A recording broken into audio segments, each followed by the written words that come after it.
প্রিয় দর্শক আসসালামু আলাইকুম। দেশে এবং প্রবাসে যে যেখান থেকে আজকে আমাদের এই ভিডিওটি দেখছেন, এই প্রবাসী বাংলার পেজ থেকে, এই প্রবাসী বাংলার গল্পের পেজ থেকে আজকে যে ভিডিওটি দেখবেন, সবাইকে আন্তরিক অভিনন্দন, মোবারকবাদ। প্রিয় দর্শক, আজকে আমরা শুনবো প্রবাসী ভাইদের নিয়ে, প্রবাসী ভাইদের এই জীবনের গল্প, প্রবাস জীবনের গল্প।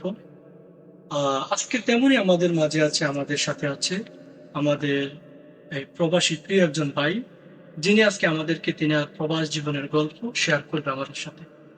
আপনারা আমাদের সাথে থাকুন আর শুনতে থাকুন ইনশাআল্লাহ। সালাম আলাইকুম ভাই।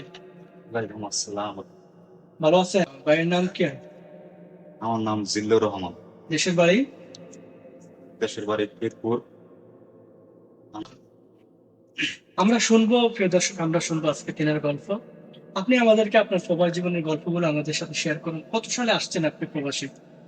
আমি আইছি ভাই 2008 সালে 8 মাসে আইছি। জুন মাসে 8 তারিখ আইছি আচ্ছা আচ্ছা। দুবাই থেকে। আর তাহলে এখন আপনার প্রবাস জীবনে কত বছর রানিং চলছে? এই ধরেন 15 বছর যায়, 16 বছর। প্রিয় দর্শক, আমরা শুনছেন 15 বছর তিনি প্রবাসী আছেন।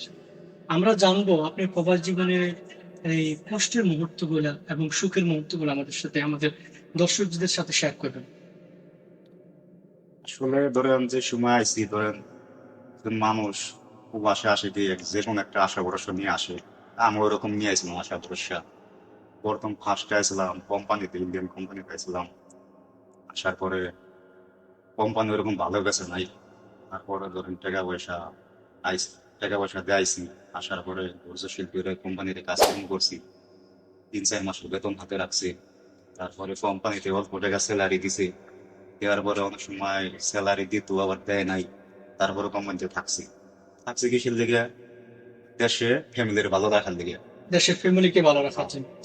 ফ্যামিলিকে ভালো রাখার লিগে থাকছি। বাইসেস বুঝি যদি ধরেন দেশে চলে যায়, তাইলে বড় ধরেন 2.5 লাখ 3 লক্ষ টাকা দাইছি। আজ থেকে ধরেন 15-16 বছর আগে 2.5 লক্ষ টাকার দাম আছে ওই সময়। প্রিয় দর্শক, আমরা জানি 15-16 বছর আগে যারা 2.5 লক্ষ 3 লক্ষ দিয়ে প্রবাসে আসছে, তারা তখন কি পরিস্থিতি ছিলেন? একমাত্র ফ্যামিলিকে ভালো রাখার জন্য তারা অনেক কষ্ট করছেন। জি। তারপরে ধরেন দুবাইতে আইছি ইন্ডিয়ান কোম্পানিতে। এই জায়গায় বাঙালি আসলো 2-3 জন। দুবাই আবির আইছিলাম। আবির ওই সময় অত বাঙালিও ছিল না, ইন্ডিয়ান পাকিস্তানি ছিল, বাঙালি অল্প ছিল। তারপরেও ধরেন ওই সময় এত যোগাযোগ করা পারিনি। এখন ধরেন বাঙালি আছে, অনেক ভাই বেড়াদার আছে, তাদের সাথে চলাফেরা করি, উঠা বসা করি। সময় তেমন